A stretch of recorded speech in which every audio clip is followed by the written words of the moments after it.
Louvado seja o nome do Senhor. Vamos à palavra do Senhor nesse domingo de culto de celebração e louvor ao nosso Deus. Que o Senhor possa estar falando conosco através do seu Evangelho. E por falar em Evangelho, nós vamos ao Evangelho de João, capítulo de número 5. Uma palavra bem conhecida, uma palavra que tem vários sinais do Senhor nessa palavra, ou seja, vários ensinamentos do Senhor nessa palavra, e eu creio que vai falar conosco, grandemente, porque o comando é do Espírito Santo de Deus. Nós, seres humanos, se não tivermos a presença do Espírito Santo, nós não temos exatamente nada do que dizer a respeito das coisas sobrenaturais que vem do alto da graça do Senhor Jesus. Amém? Então diz assim a palavra do Senhor, uma palavra bastante conhecida, Evangelho de João, capítulo de número 5, a partir do versículo de número 1 em diante, que fala sobre a cura de um paralítico, Então, todas as coisas que estão aqui, todos os sinais, todos os milagres que estão aqui no Evangelho do apóstolo João, como ele bem disse ali no capítulo 20, não me lembro direitinho qual é o versículo, mas ele diz que todos os milagres e sinais que aqui estão é para que nós possamos crer que Jesus é o Cristo e que nele é que há vida, e crendo nele nós tenhamos vida também. E assim ele diz, Também diz aqui, João diz que os milagres que estão escritos no Evangelho, no Evangelho do Novo Testamento, na palavra da aliança, não são nem o início do que Jesus fez, porque se fosse colocar todos os milagres do Senhor, não caberia num livro desse aqui, jamais, Mas os que estão aqui são para que o Senhor nos inspirou, os escritores, para que nós possamos aprender algo a respeito do Senhor. Amém? Glória a Deus. Então, glória a Deus por isso. Vamos ler a palavra que diz assim: a cura de um paralítico. Passadas essas coisas, havia uma festa dos judeus e Jesus subiu para Jerusalém. Ora, existe ali, junto à porta das ovelhas, um tanque chamado em hebraico de Betesda, o qual tem 5 pavilhões. Nesse jazia uma multidão de enfermos, cegos, coxos, paralíticos, esperando que se movesse a água, porquanto um anjo descia em certo tempo, agitando-a, e o primeiro que entrava no tanque, uma vez agitada a água, sarava de qualquer doença que tivesse. Então estava ali um homem enfermo, havia 38 anos. Versículo 6. E Jesus, vendo-o deitado e sabendo que estava assim há muito tempo, perguntou-lhe: queres ser curado? Respondeu-lhe o enfermo: Senhor, não tenho ninguém que me ponha no tanque quando a água é agitada, pois enquanto eu vou, desce outro antes de mim. Então lhe disse Jesus: levanta-te, toma o teu leito e anda. E imediatamente o homem se viu curado, e tomando o leito, pôs-se a andar. Glória a Deus, E aquele dia era sábado, olha só, presta atenção, aquele dia era sábado, por isso disseram os judeus ao que fora curado: hoje é sábado, e não te é lícito carregar o leito. Ao que ele lhe respondeu: o mesmo que me curou me disse: toma o teu leito e anda. E perguntaram eles: quem é o homem que te disse: toma o teu leito e anda? Mas o que fora curado não sabia quem era, porque Jesus se havia retirado, por haver muita gente naquele lugar. Mais tarde Jesus o encontrou no templo e disse: olha que já estás curado. Presta atenção, olha que já estás curado, não peques mais, para que não te suceda coisa pior. Olha a advertência de Jesus aqui. Versículo 15. O homem retirou-se e disse aos judeus que fora Jesus que o havia curado. E os judeus perseguiam Jesus porque fazia essas coisas no sábado. Mas ele lhes disse: meu pai trabalha até agora e eu trabalho também. Por isso, pois os judeus ainda mais procuravam matá-lo, porque não somente violava o sábado, mas também dizia que Deus era o seu próprio Pai, fazendo-se igual a Deus. Amém? Palavra do Senhor Jesus Cristo, né? Feitos e sinais do Senhor. Pai, a tua palavra está posta diante da tua igreja, diante dos teus fiéis, e aqui nós sabemos que há uma ação do Espírito Santo para que possa ser revelado os mistérios, e aquilo que está implícito, meu Pai amado, venha à tona através de uma revelação poderosa nas nossas vidas. Esse é o nosso alimento, que assim seja para o teu santo nome. Amém. Glória a Deus por essa palavra. Nós podemos ver aqui que Jesus Cristo, ele era perseguido o tempo inteiro por fariseus, por judaizantes, por aquelas pessoas que buscavam sempre estar em debate com o Senhor Jesus Cristo, questionando os feitos do Senhor Jesus Cristo. Eles não caminhavam atrás de Jesus Cristo para ver os seus milagres, para ouvir os seus ensinamentos, para receber a palavra da salvação, para serem alimentados espiritualmente. Mas a intenção deles era de que Jesus fizesse algo em que ele pudesse apontar o dedo e então ir contra os ensinamentos do Senhor Jesus Cristo e tirar toda a credibilidade dele diante do povo judeu. Diz a palavra que Jesus estava em Jerusalém e era festa. João não fala que festa que era, de Páscoa, né? Que havia várias festas naquela época, né? Mas ele diz que Jesus tinha subido da Galiléia, da Judéia, onde ele fez a cura do filho do tabelião, e ali ele subiu então para Jerusalém para festejar algo, celebrar uma festa que não diz aqui qual festa que é. Acreditamos que seja a festa da Páscoa, né? Mas enfim, o importante é que Jesus Cristo, ao chegar em Jerusalém, foi direto à casa de misericórdia. O que é casa de misericórdia? É a tradução do livro da palavra de Bethesda, né? É uma palavra do hebraico, né? Do grego traduzido, se chama casa de misericórdia ou casa de aflição. Então, tem essa tradução por esse nome. E lá diz que havia um grande tanque de água, né? E também era um lugar grandíssimo, um templo gigante, feito grandes colunas. E naquele lugar, nós podemos até dizer que era o hospital espiritual.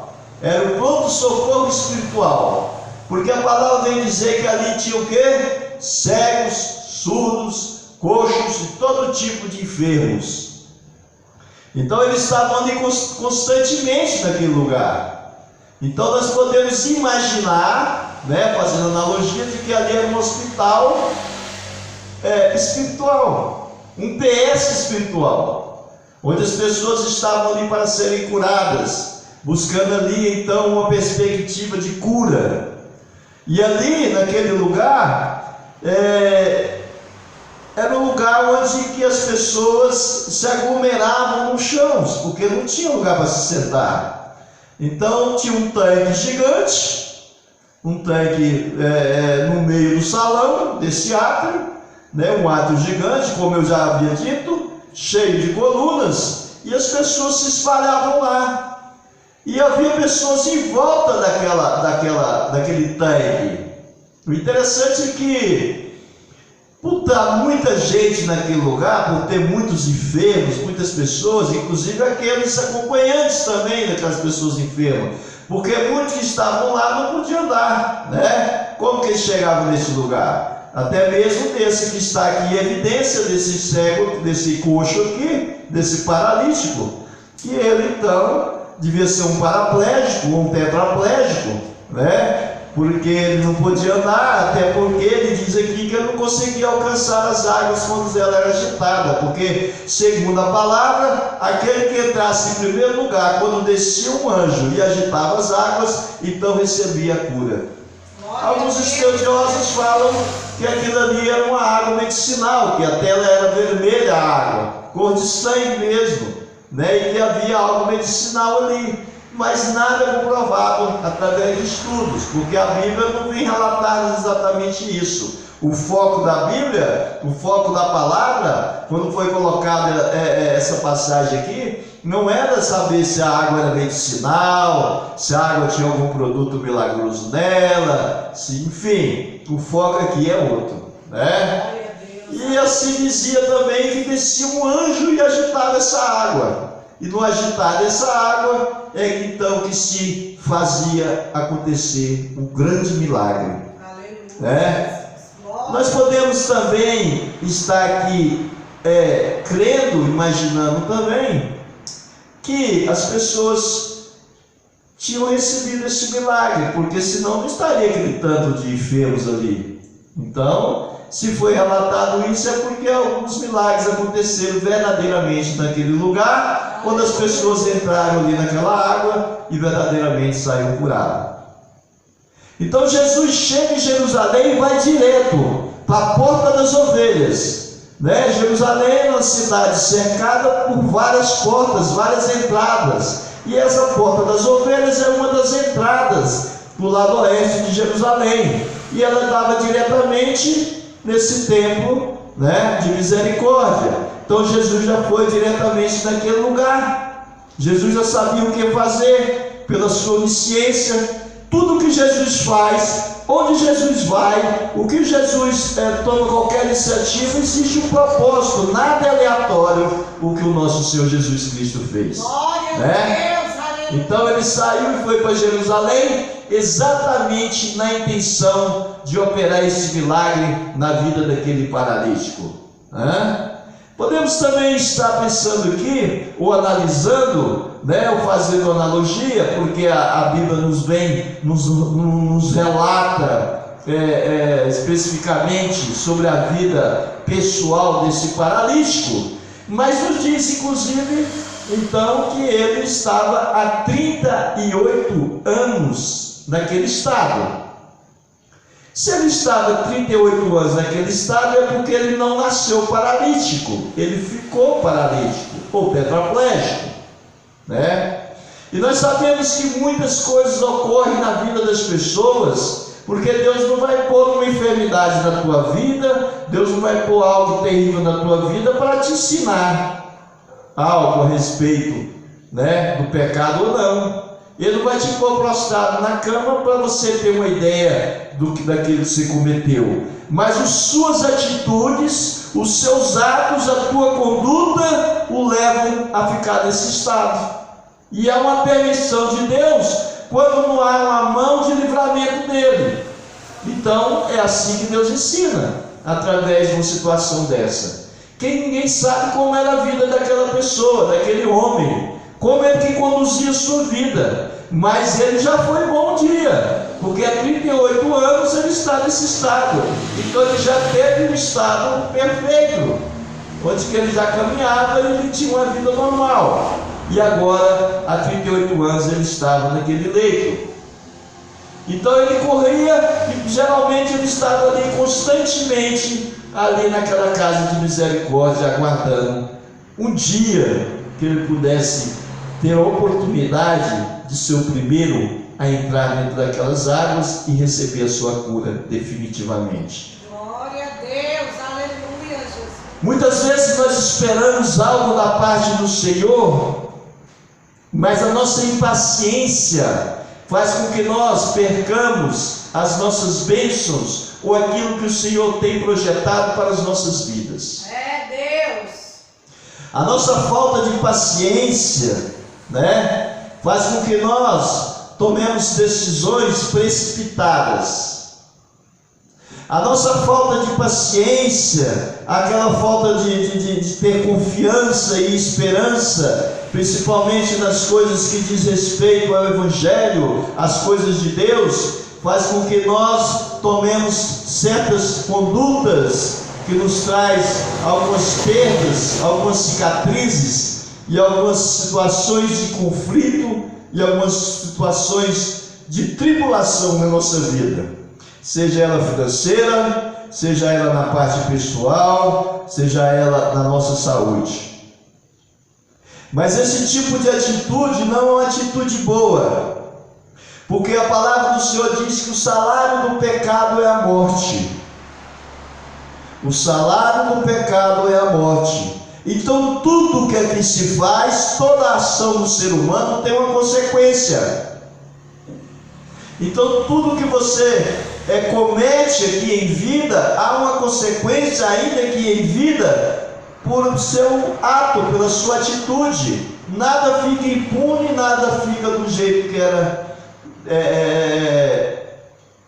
do jeito que você cometeu algo da sua atitude, nada vai ficar estacionado. Ela vai ter sempre uma reação. Essa é a lei, é assim que funciona, né? Aleluia, nós sabemos muito bem disso. Verdade, Deus. Então a lei da semeadura, ela é perfeita.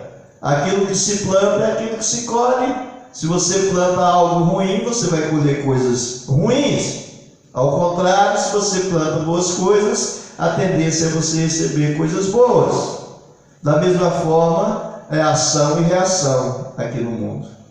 Então, muitas vezes, as nossas atitudes de pecado, de iniquidade, de concupiscência exagerada, dos delitos desenfreados das nossas vidas, da inclinação das paixões, da carne, das luxúrias, dos prazeres, muitas vezes nos leva a uma enfermidade física e não espiritual, mas patológica mesmo, no teu corpo. Te leva para um leito, te leva para um acidente, te leva para uma enfermidade no corpo, enfim, tem uma consequência. Por que eu estou discorrendo dessa forma a respeito disso? Porque nós vamos ver lá na frente que o Senhor fala para ele: não peques mais para que não te suceda coisa pior. Então nós podemos tirar disso aí, de que esse homem ficou daquela forma por atitudes e condutas erradas que ele tomou, pelos seus pecados desenfreados, pela falta de arrependimento daquele homem e reconhecimento.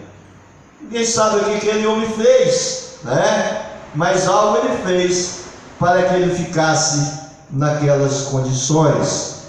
Mas esse homem pode ter se arrependido, creio eu, e nesse arrependimento desse homem, ele pode ter tido uma conversão, ele pode ter conhecido ao Senhor Jesus Cristo. Alguém pode ter falado da palavra de Deus, alguém pode ter falado da aliança do Senhor Jesus, né? Da salvação, de que havia uma esperança onde o homem não alcança, onde o homem não pode curar, onde não há interferência do homem, nada tem a ver. Aí entra a mão poderosa do Senhor, a mão sobrenatural de Deus na vida da pessoa, e ela então recebe. Mas só recebe aquele que crê, porque você não pode receber um milagre de Deus se você não crê em Deus. Você não pode receber uma cura de Deus se você não tem crença no nosso Senhor. Se você não acredita que Jesus é o Filho de Deus, que Jesus ressuscitou, que Ele está sentado à destra de Deus Pai, onde tem poder sobre todas as coisas.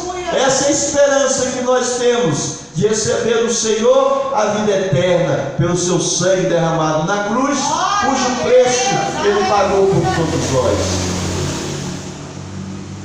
Então, essa paternidade é que nos dá a plena convicção de que, se tivermos fé, como um grão de mostarda, podemos receber a cura e o milagre que nós tanto desejamos e alvejamos. Então esse homem pode ter se convertido dos seus maus caminhos, e ali ele estava esperando que um dia a sua cura viesse. E esse homem estava dentro desse templo, e esse templo estava lotado. E diz que Jesus Cristo entrou pelas portas, e vendo aquele ambiente, aquele salão repleto de enfermos, de doentes, de coxos, repleto de pessoas deformadas fisicamente, alguns espiritualmente, devia ter endemoniados lá também. E o Senhor entra pelas portas, entrando em Jerusalém, e olha aquele ambiente, e diretamente os seus olhos fitam nesse homem que há 38 anos estava ali naquele leito. Eu quero te dizer que Deus tem um propósito na vida de nós, ou nas nossas vidas, melhor falando, e que nós temos que esperar o dia e o momento certo, que a nossa hora vai chegar. A nossa fé também tem que estar centrada e convicta nisso. Aquele homem estava 38 anos num leito, prostrado, tetraplégico ou paraplégico, com a dificuldade tremenda na vida dele.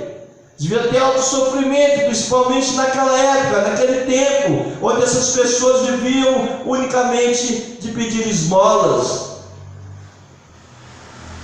Eram pessoas que viviam à margem da sociedade, esquecidas do governo, pessoas que não tinham nenhum tipo de facilidade na vida. Pelo contrário, as dificuldades eram muitas e muitas mesmo, Hoje nós podemos ver que as pessoas vivem assim também.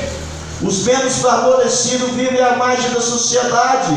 O nosso governo tem olhado pouco pelos que necessitam, tem convertido pouco aqueles que realmente precisam de moradia, que precisam de alimento, que precisam de educação, que precisam de saúde, que precisam ser assistidos mais de perto. Isso é uma falha muito grande. Os governos não enxergam isso, os governantes não veem dessa forma. Nós temos que rogar a Deus que mande um governante para nós, que mande um governante para a nossa cidade, para o nosso estado, para o nosso país, que veja o lado dos menos favorecidos, dos empobrecidos. Deixam isso sempre a mercê das igrejas, das pessoas que são solidárias, das pessoas que trabalham em serviços filantrópicos, de ONGs, para ter sempre essa atitude. Esquecem das suas responsabilidades. Essas pessoas também são marginalizadas, elas até mesmo o ambiente na cidade em que vivem são dificuldades para essas pessoas se locomoverem, estarem buscando então algum tipo de direito deles é cerceado. Porque o próprio governo não reverte os impostos que são pagos para estar aplicando não somente na infraestrutura da cidade, mas também na vida dos mais empobrecidos, dos mais necessitados. Isso nós temos que estar refletindo sobre isso. Nós estamos no século 21 e o cristão não somente prega o evangelho de uma forma a mostrar os milagres, mas também de mostrar aqueles que estão constituídos como líderes, para que eles possam então se sensibilizar com as pessoas e possam fazer algo a respeito dessas pessoas necessitadas. Jesus então chega e olha aquele ambiente daquela situação, é um SUS da vida, as pessoas jogadas nas macas, doentes e morrem nos hospitais aqui nos dias de hoje. É um tempo daquele lá, é um tempo de misericórdia. Então nós podemos ver que naquele ambiente onde existia aquele tanque de Betesda, existiam essas pessoas que estavam ali, muitas morriam ali naquele lugar. O cheiro ali, do ambiente devia ser terrível. Pessoas que às vezes nem iam embora, não tinha como ir, dormiam lá, sem tomar banho e nada, sem alimentar, fazer as suas necessidades naquele lugar. Devia ser um lugar terrível. Mas Jesus, na sua grande misericórdia e compaixão, entra naquele ambiente, naquele tempo de misericórdia, naquele PS espiritual e olha diretamente para esse paralítico, porque é chegada a hora dele. Glória a Deus, aleluia. Quando ele menos espera, é chegada a hora dele, porque o Espírito Santo conduziu nosso Senhor Jesus Cristo, porque aquele homem devia orar, devia clamar, devia suplicar pela vida dele, devia se arrepender dos seus maus caminhos e dos seus pecados. E o Senhor, vendo essa oração de arrependimento e vendo verdadeiramente essa conversão, não há outra situação que o Senhor não tenha de que comover o seu espírito, de comover o seu coração e então operar um milagre na vida da pessoa. Você precisa estar em contato com o seu Deus. Você precisa falar e clamar ao seu Deus. Você precisa acreditar. Mas mais do que isso, você precisa se arrepender das suas más condutas, se arrepender dos seus pecados e se converter, que é tirar do caminho do mal, sair do caminho das trevas, sair do caminho que leva à perdição e tentar viver uma vida solidária, uma vida mais completa, uma vida mais sadia, uma vida mais amigável consigo mesmo.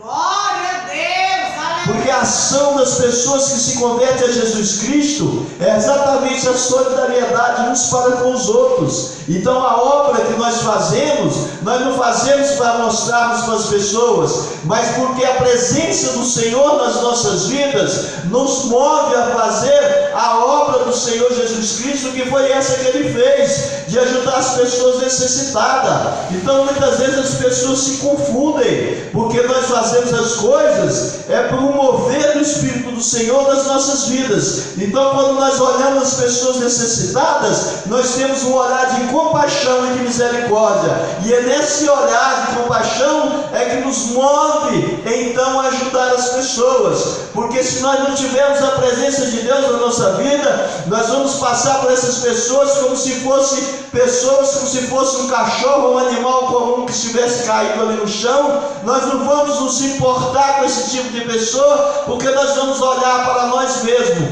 É o egocentrismo que vai estar reinando na nossa vida. Por isso nós temos que refletir sobre tudo isso. Jesus então olhou e disse a ele: o que queres que te faça? Tu queres ser curado? Porque Jesus perguntou porque precisava ouvir a voz dele, precisava ouvir a boca dele, precisava ouvir o que ele tinha para dizer. Então ele disse: Senhor, quando as águas se movimentam, não tem ninguém que me leve para me colocar lá, para chegar primeiro, para me ser curado. Jesus nem se importou com isso. Jesus disse: eu sou a água viva. Quem beber de mim jamais terá sede. Quem comer do meu carne, do pão que eu dou, jamais terá fome. Eu sou o pão da vida. Eu sou a luz do mundo. Glória a Deus. E imediatamente o Senhor, fitando ele, disse: levanta-te, toma o teu leito e vá para a tua casa. Aleluias, glória a Deus. Imagina a cena: imediatamente aquele homem paralítico, tetraplégico, começa a se levantar, seus ossos e suas juntas começam a endireitar. Aquele homem que estava atrofiado há 38 anos, imagina o estado daquele homem deitado naquele leito há 38 anos, todo definhado, sabe?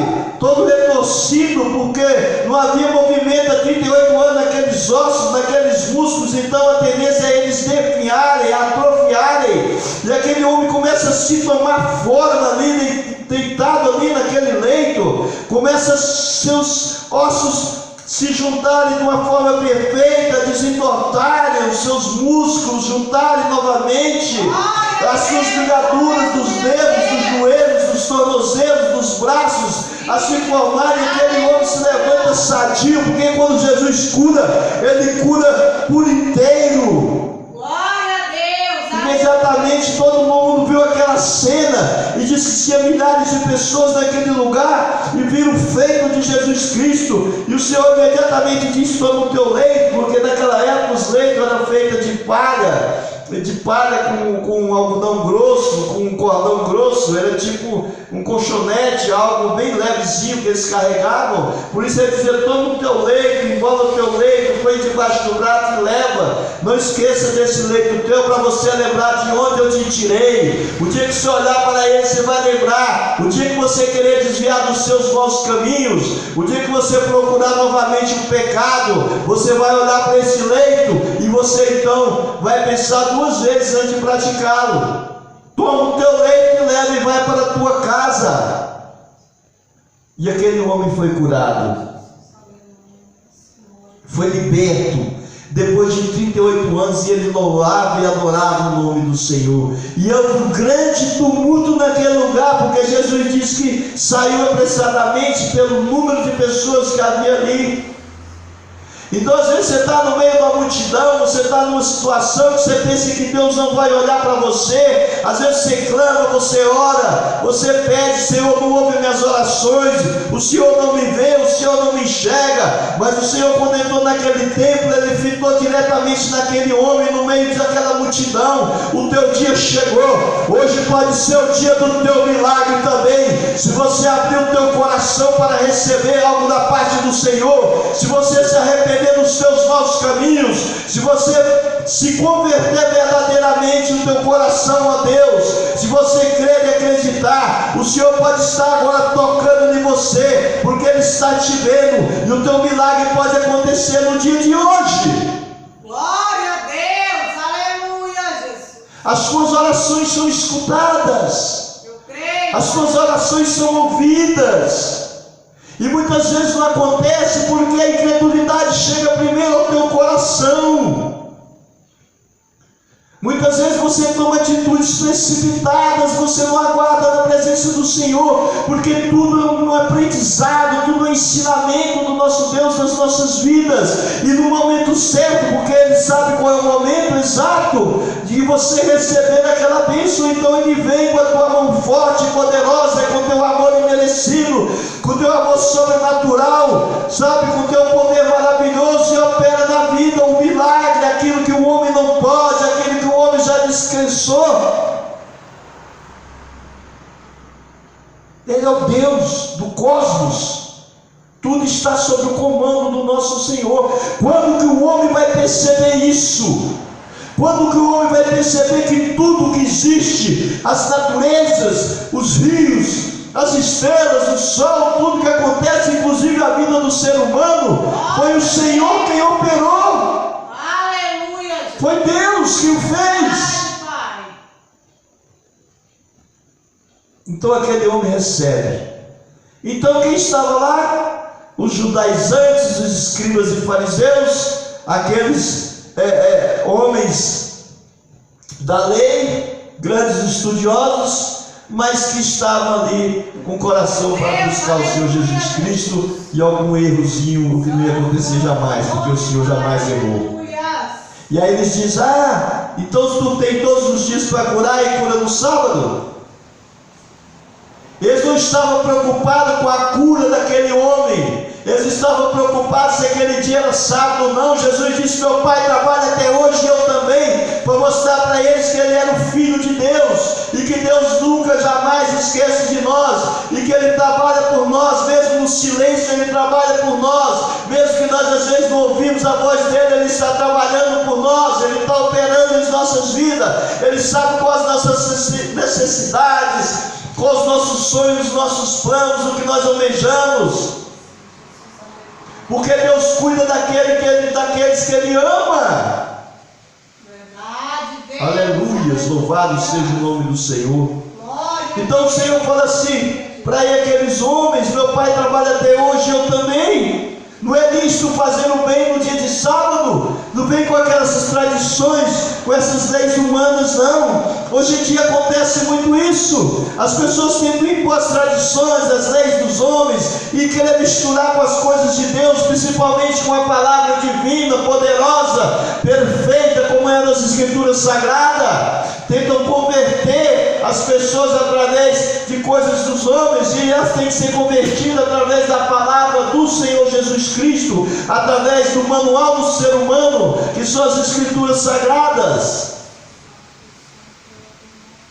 E vem esses falsos profetas, falsos líderes, que pensam no seu próprio ventre,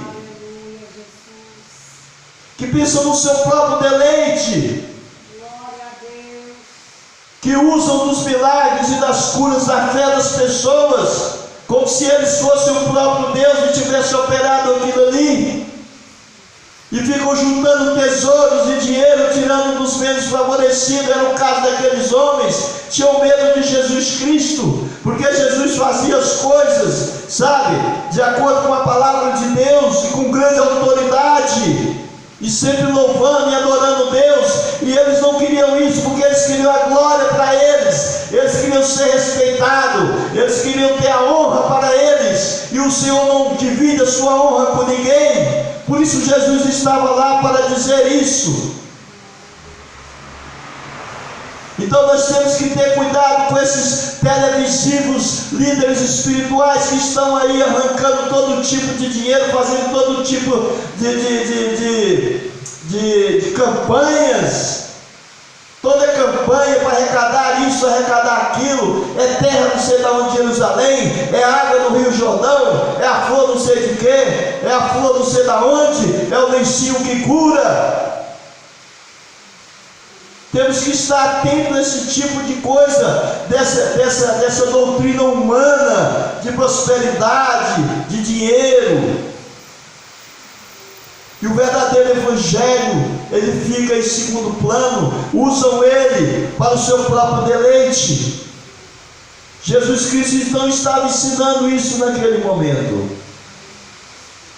Então, finalizando essa palavra, eu quero dizer aos irmãos que estão vivendo neste momento, aos irmãos que estão me assistindo através do vídeo, de que você tem que esperar no Senhor Jesus Cristo e descansar no Senhor Jesus Cristo, descansar na doutrina da fé, acreditar no Senhor, que no momento certo, acreditar que Ele ouve as suas orações, acreditar que o tempo inteiro, mesmo que você não esteja sentindo a presença ou ouvindo algo, Ele está trabalhando ao seu favor. Ele jamais se esquece no momento certo, como aconteceu com esse homem há 38 anos, no meio da multidão de enfermos. O Senhor disse assim: é a chegada a tua vez, é chegado o teu momento, é chegada a tua cura. Levanta-te e bota-te de pé, pega o teu leito e ande, pois tu estás curado. E aquele homem teve uma cura não somente física, mas houve uma cura espiritual, porque o Senhor falou para ele: não peques mais, para que não te suceda coisa pior. Ou seja, tu estás curado espiritualmente também, está liberto, porque as curas do Senhor são completas. Houve uma cura física e houve uma libertação espiritual na vida daquele homem. E se tu quiseres receber da parte do Senhor, não será diferente, porque o que está escrito no Evangelho de João, que foi o testemunho ocular que andou com Jesus Cristo, o verdadeiro apóstolo, o apóstolo do coração do Senhor Jesus Cristo, está dizendo aqui que é para o nosso próprio ensinamento. O Evangelho de João é o Evangelho cósmico, ou seja, ele é contemporâneo, ele é para todos do planeta, é para todo ser humano, não somente para aqueles dias, mas para ensinar a todos nós de alguma forma como devemos nos proceder diante da nossa fé do nosso Senhor Jesus Cristo. Que você receba essa palavra e que ela trabalhe mais e mais no teu coração. Que o Senhor possa te curar nesse dia de hoje, que esse possa ser o teu dia, e que o toque do Espírito Santo seja real na tua vida, para que você possa receber as primícias do Senhor, e você possa ter não somente uma cura física, mas também espiritual na tua vida. Esse é o nosso desejo. Que Deus nos abençoe, em nome de Jesus Cristo. Amém? Glória a Deus. Mais uma noite diante do Senhor na palavra de Deus, e que o Senhor possa operar grandemente na tua vida e na vida daqueles que estão na presença.